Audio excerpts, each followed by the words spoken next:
Leaders and members of the Umroi Constituency Progressive Forum, led by its president Pinskamp Sortun, officially joined Congress during a meeting held yesterday at the Umroi football ground in Ribhoi district. This move was made to extend the support to Congress candidate Mickey Douglas CM, who is contesting the upcoming MDC elections from Umroi constituency. The event saw the participation of prominent leaders including PNCA, working president of the Meghalaya Pradesh Congress Committee, among others. Election MDC arjara pusan ketika election pensiunnya kami bersuara jet madai mata haba songsiet election pensiunnya haba ngakarana ketika jingelang dan persangkat pala ban address tanya ki phang bat ki agenda ibaidai bat kenika samai kabamenta kenika kamdai ke election banjit MLA Sham Meghalaya Legislative Assembly kenika kamdai ke election banjit MP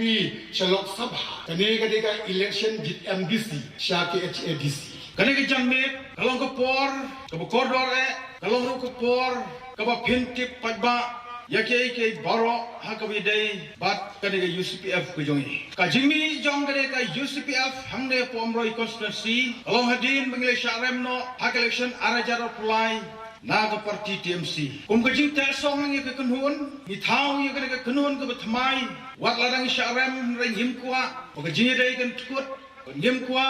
bakata gaji trai po konstitusi kanya sakmano halaga jong kajing berkat